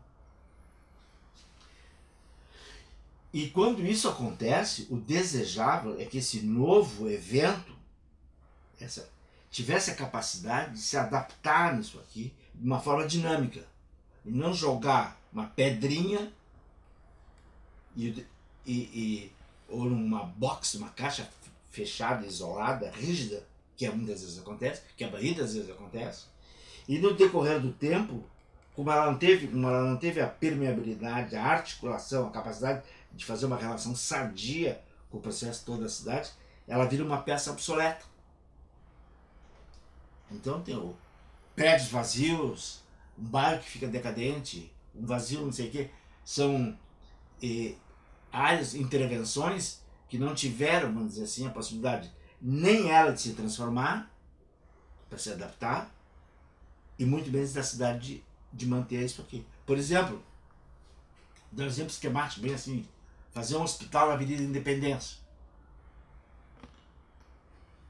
Tem hospitais ali. O que acontece? O hospital pode se expandir, a acessibilidade é ruim, etc, etc, etc. É um novo evento que aconteceu, evidentemente imprevisível, dos dois lados. Ou um parque que é um parque urbano que antes tinha um tipo de convivência com a paisagem, etc. E agora, por questão de liberação do plano diretor, tem um paredão de edifício atrás dele, por exemplo. Asfixia a região. Quer dizer, esses eventos fora do planejamento. Ou, que são os piores, são os projetos de circulação na cidade que desconhecem a natureza. As famosas perimetrais, as radiais, que fazem cirurgias urbanas sem compatibilizar o desenho, fazem cirurgia, deixa a ferida aberta, e ninguém discutiu aquilo, ninguém pediu aquilo, e sem estratégia, porque isso aqui também implica assim, pode ser um objeto, mas pode ser uma estratégia. Assim, por exemplo, Porto Alegre tem 3 perimetrais. Se a gente tivesse construído a segunda perimetral primeiro, antes que a primeira, será que precisaria da primeira? A primeira causou impactos até hoje assim irreversíveis. Aquele vazio que tem no campus da universidade era para passar o elevado da primeira perimetral e tirar um pedaço da faculdade, da antiga faculdade de medicina. Eles largaram uma caixa preta ali e nem ela conseguiu se viabilizar, tiveram que fazer. Então isso aí é a falta essa de diálogo, de pensar menos em projeto, em coisa fixa e mais estratégia. Chegando mais perto,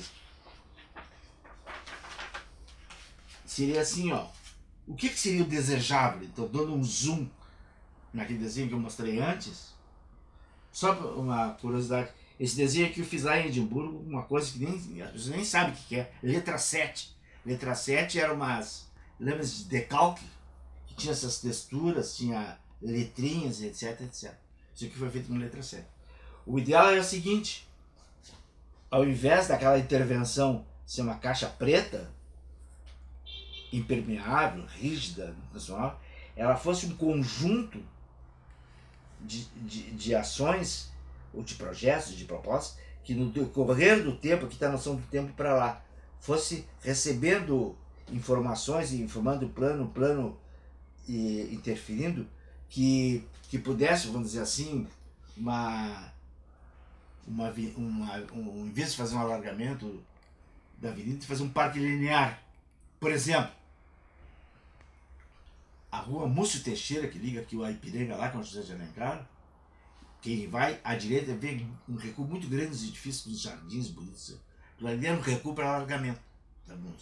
Nunca aconteceu, podia ter sido um parque linear, mas ficou fatiado como áreas privadas de cada edifício. Então, essa sensibilidade, essa sutileza, essa correspondência, sem falar na habitação, sem falar na periferia, etc., que tudo é feito estanque, sem a devida... Eu estou falando quase que uma caricatura para mim chegar a reforçar, vamos dizer assim, essa sensibilidade que as intervenções têm que ter uma capacidade de flexibilidade e de adaptabilidade imponderável. E não tem maniqueísmo aqui, mocinho e bandido, né? É essa a complexidade da realidade. Então eu desenvolvi isso teoricamente, uma bibliografia, tinha uma boa, na época tinha uma bibliografia razoável, e tinha um livro que me ajudou muito, é uma coletânea americana chamada Diversity and Choice, diversidade e escolha, muito importante a flexibilidade para satisfazer a escolha das pessoas, a escolha social. Depois tem a Jacobs, que eu andei namorando bastante ela. Jacobs, tá aqui, ó. A Morte e a Vida das Grandes Cidades Americanas. Depois a Economia das Cidades. Ah, tá aqui, a Economia das Cidades, 2 livros da Jane Jacobs, tá aqui. Isso na década de 70 mesmo, meus queridos. E depois um autor super importante para mim, que foi uma novidade lá, é o Houbraken. Esse eu vou falar um pouquinho nele. Ele é dinamarquês, né? Não, holandês de Rotterdam, acho que é. O Houbraken, ele tem um livro, eu tenho aqui, que ele preconizava isso na habitação. Ao invés de fazer uma habitação coletiva, principalmente, habitação social, padronizada, rígida, segundo o caráter, o nível de renda de quem vai comprar, que caracteriza a unidade, ele preconizava assim, superfícies que podem ser subdivididas, ocupadas conforme a participação do proprietário, do morador, etc. O intercâmbio entre a infraestrutura e a demanda futuras imponderáveis. E o Houbraken fez um livro chamado Supports. Ele achava, ele propunha que o edificado, os espaços, teriam suporte das atividades sociais, de implementações sociais. Ele trabalhou com prédios, eu vi depois, anos depois, alguns prédios para a classe média na Dinamarca. E em relação à dissertação, não vou entrar em detalhes, e agora eu gostaria de mostrar para vocês o trabalho que nós fizemos,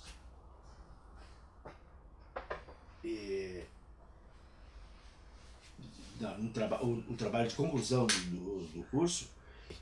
Aqui é a capa da monografia, da dissertação, que vocês já viram os diagramas aqueles sobre a flexibilidade. É a necessidade para a flexibilidade no desenho de estruturas urbanas, com particular referência à situação brasileira, Rogério Maninsky. Depois nós tivemos que fazer um trabalho prático, de final do curso, e eram programas de habitação. Foram feitos 2 trabalhos. Um trabalho na Índia, no Paquistão, aliás. em Lihari. E devido àquele meu passado, com um pezinho e um olho no desenho, o pessoal sempre me pedia para fazer as capas, né? Isso aqui é uma Lihari, o nome da cidade. Framework for Change é um instrumento, um programa de mudança. Ok? Vamos deixando aqui, né? Então fizemos esse trabalho, né?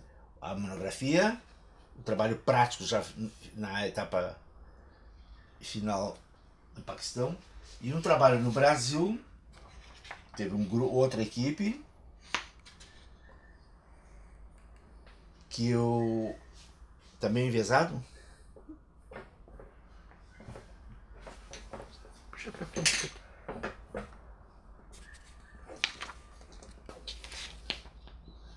Eu seguro então assim. Uhum. A luz tá boa? Esse trabalho, que nós demos o nome de Shelter, que é abrigo em inglês, era um projeto para remoção de uma favela no Rio, que seria na Praia do Pinto, na Lagoa Rodrigues de Freitas. Cometeram na realidade uma barbaridade e criaram uma cidade fora da cidade, chamada Cidade de Deus, que é conhecida hoje em dia pelo filme e tudo. Isso aqui, o pessoal foi para a Cidade de Deus, saía dessa favela aqui. E o nosso trabalho, já na área onde é hoje a Cidade de Deus, nos foi dado uma referência teórica, aliás, um terreno hipotético, localizado na Cidade de Deus. E nós, já imbuídos daquele compromisso, vamos dizer, com aquela intenção de fazer uma estrutura flexível por esse núcleo urbano, já não mais favela, mas o núcleo urbano e com infraestrutura adequada para os moradores, são os mesmos moradores da favela. Então o que a gente propôs? Aqui uma autoestrada que liga com o Rio de Janeiro, e é uma autoestrada, motorway, está aqui escrito. E a proposta era a seguinte: era uma modulação de 300 metros, e nessa vamos dizer assim, a alma que gerou o projeto seria uma cruz. Seria um acesso à autoestrada e um acesso para a zona de emprego. Aqui seria uma zona de industrial, de serviço, etc. Então, o pessoal ou que vai trabalhar na cidade ou que trabalha tem um ponto de encontro teórico. Aqui são ruas que tem grande potencial de muita animação, de circulação, e tem um encontro dos dois aqui que seria a esquina, porque no Brasil tem essa tradição cultural da esquina. Lá na esquina, samba da esquina, não sei o que da esquina, baile da esquina. Então, a alma do projeto nosso é uma esquina. Depois a gente vai pensar. E o projeto, então, seria feito em cima dessa grade aqui, dessa modulação, um primeiro anel, com alças, que foi, depois mais tarde, essa influência da alça também. Eu já falei, aquele marido daquela pessoa que veio de Londres, que nos deu um curso sobre transporte, ele estava fazendo uma campanha internacional contra o cul-de-sac. E ele nos provou a irracionalidade do cul-de-sac e propunha qualquer coisa menos cul-de-sac. Então, a solução mais viável, depois eu várias vezes apliquei, inclusive lá no polo petroquímico, é construir alças. Que aí teria ida e volta, então economizaria o retorno aqui. A alça reduz a metade da circulação. E depois acesso para escolas, equipamentos especiais no fundo, na periferia, no fundo, vamos dizer, nos miolos desses superquarteirões. E isso aí poderia ter uma expansão, ou para qualquer outro lado, conforme o processo ia se desenvolvendo, e a largada, uma primeira visão de uma ocupação, seria aqui a esquina, né? Então a diversidade tem essa racionalidade por baixo, mas tem a a informalidade, vamos dizer assim, da ocupação, então não fica uma cidade homogênea, monótona, toda ela constituída de blocos, tipo blocos de habitação impessoais, etc, etc. Isso aqui, na verdade, é um layout geral do que seria. E, posso continuar? E o desenvolvimento, a progressão dessa malha aqui, se por algumas razões, por questões imobiliárias, custo da terra, pressão imobiliária e mercantilização, etc., fosse tender a um loteamento, assim mesmo seria um loteamento, não uma grid rígida, que seria o 300 por 300, mas teria subdivisões, acessos, becos, vielas e acessos especiais, com um traçado que desse uma personalidade diferente para cada quadra, para cada esquina, etc. Quer dizer, proporcionando a diversidade. Isso que é a chave. Uma diversidade na divisão territorial, para evitar aquela não posso mostrar isso. Então, essa que foi o trabalho, e ele foi, logicamente, todo ele com a programação, escolas, das cidades, infraestrutura, etc. Uma visão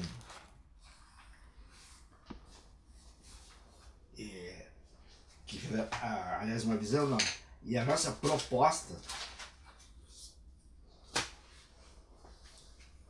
para essa cidade, que na ordem cronológica seria anterior àquela que eu mostrei ali, seria assim, nosso texto ilustrativo seria: nós pensamos numa cidade onde as crianças podem crescer com segurança e liberdade. Por curiosidade, tem vários afrodescendentes, e essa guriazinha aqui que eu fiz em homenagem a ela, hoje tem 50 e poucos anos, fez letras na URGS e mestrado em Machado de Assis, por exemplo, ela está aqui, ó. A cidade aonde uma cidade que oferece lugares de estudo, de encontro, de trabalho e de entretenimento, com variedade de espaços e uma sucessão de lugares para descobrir. Mundos, com mundos a descobrir que se desdobram nessa diversidade. Ok?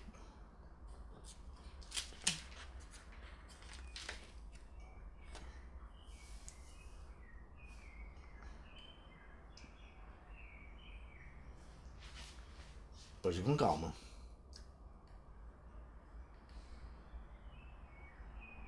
Pode dar um zoom, pode passear.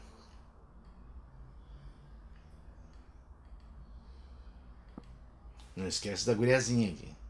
Uhum. Mestre da URGS. Ok? Continuando.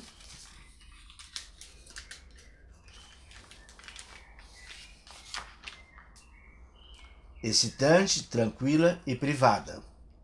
Excitante, tranquila e privada. Que oferece esses espaços, né? E agora aqui, super importante para nós, com uma estrutura física que se adapta a si mesmo para o desconhecido, para o futuro desconhecido, para crescimento e mudança. Então a nossa bandeira da flexibilidade e adaptação está aqui. E o que significa espacialmente está aqui. Na qual, aqui um futuro, né? No qual o pai, a mãe e as crianças melhoram a sua própria, podem melhorar a sua própria casa. Autoconstrução. Possibilidade de autoconstrução. O pessoal trabalhando ali, podendo dar, trabalhando, tá. Pode ir com calma.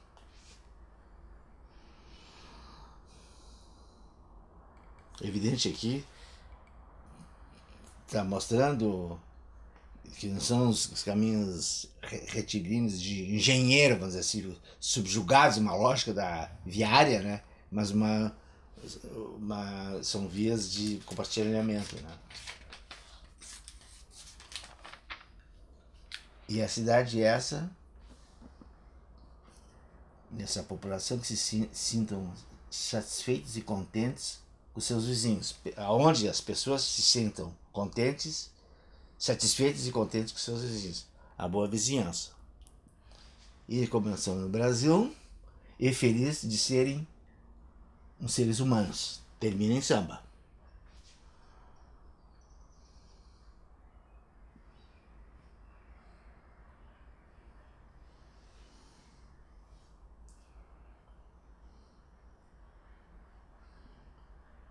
Isso que vinha antes do trabalho e depois estão chegando nas propostas que foram apresentadas.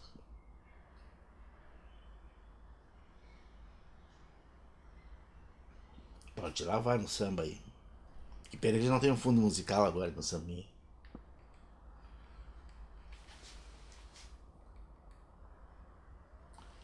As letras aparecem bem, Gabriela, aí.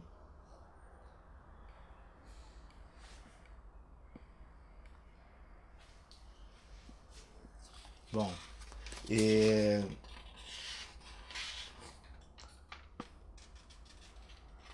aqui eu posso mostrar junto lá depois. Os ambientes, vou mostrar esse aqui lá. Quando a gente fala esses ambientes que não são, os ingleses chamam de presents, são ambientes que não são homogêneos, não são retilíneos, etc. É criar internamente na cidade, que a gente imaginou seriam ambientes assim.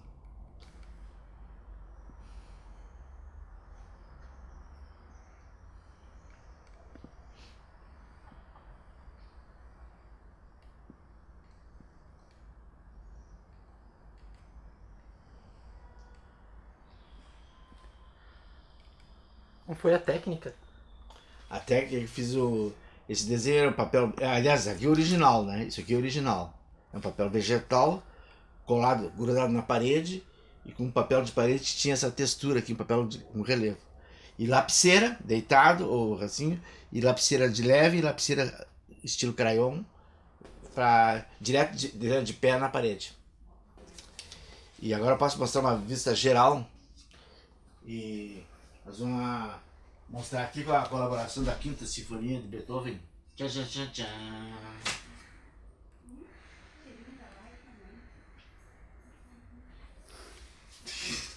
Pô, ele chegou bem na hora de tchau, tchau, tchau, tchau. Já estamos filmando. Pode vir.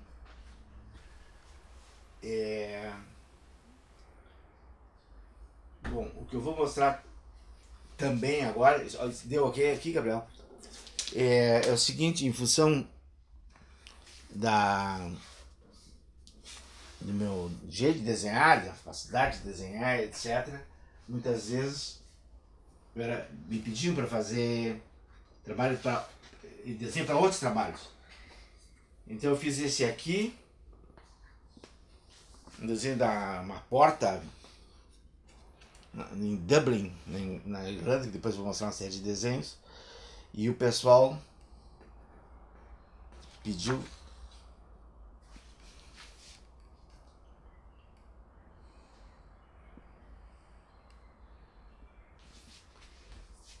que aproveitasse, eu fizesse outro desenho para o trabalho deles, que é o pessoal do mestrado em inglês. Os ingleses fazendo mestrado. Conservação urbana na Escócia e na Irlanda.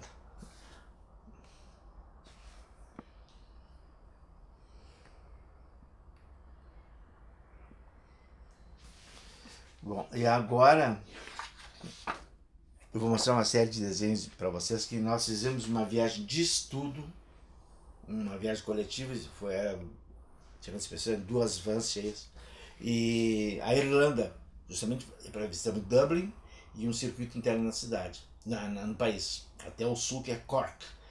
E dessa viagem eu fiz uma série de croquis para revezar o peso da reunião de hoje. Então eu acho que a gente termina, né, Gabriel, mostrando uma sequência de croquis e desenhos que eu fiz na Irlanda. Alguns na Irlanda, outros em homenagem à Irlanda na volta da viagem. Eu vou botando então aí, ok? Eu vou dando esse comentário. Isso aqui é uma vista geral da Irlanda, desenhada de dentro da Kombi, da van. Não era a Kombi, não, era uma...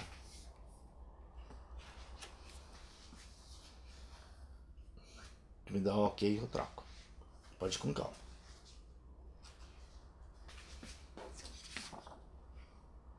Aí, bom, agora tem várias a paisagem interior da Irlanda. Opa, desculpe. Limerick. Aqui é Killarney, aqui é Limerick. Isso aqui é, bom, é uma paisagem muito típica, com os closures, o desmembramento do terreno. E aqui é uma casa típica, é num parque folclórico de Limerick, que eles transportaram, recriaram, reconstruíram cidades da arquitetura rural irlandesa para esse parque. Então tem uma série de habitações. Tem uma aqui que eu vou... Inspirada nesse mesmo parque, eu inventei essas casas aqui. Variações sobre o mesmo tema.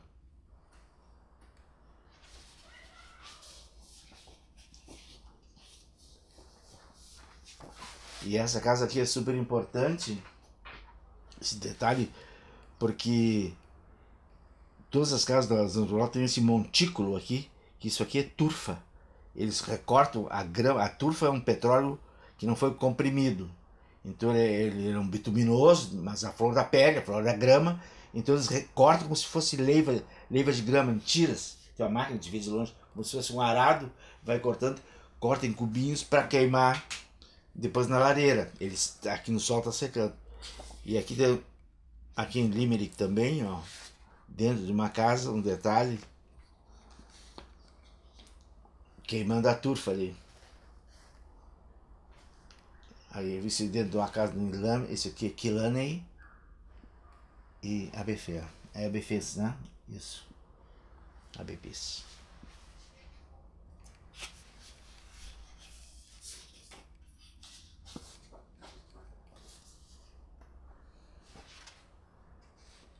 Também no interior da Irlanda. Galloway aí.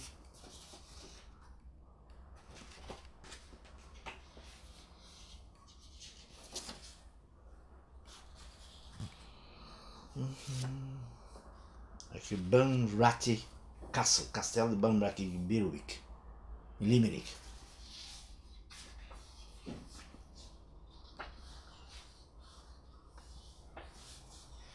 Aqui os detalhes de Dublin ainda. Essa porta que depois vai evoluir para aquele cartaz.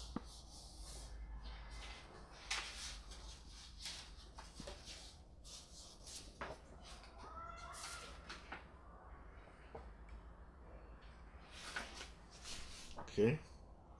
A Aberfield, uma cidadezinha também interior. Essa bifurcação típica de cidade medieval. Aqui tem a planta dela, ó. Em planta. O monumento aqui é esse aqui.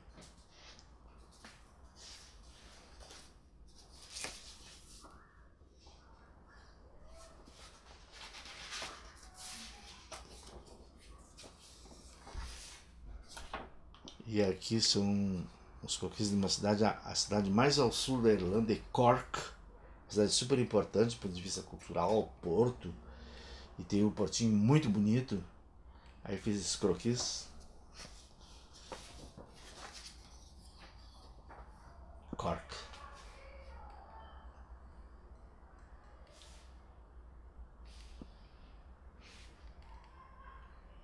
E com isso eu ia satisfazendo meu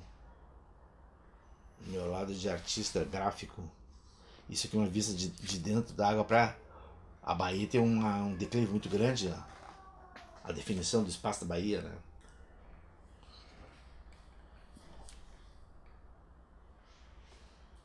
Aí eu satisfazia meus ímpetos artísticos, fugindo um pouco do planejamento, da seriedade.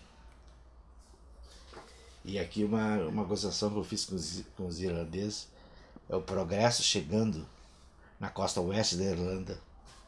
Sequência de lá pra cá.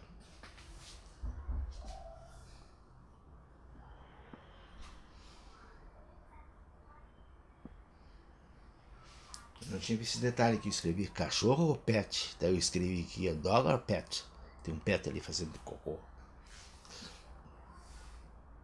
É isso, acho que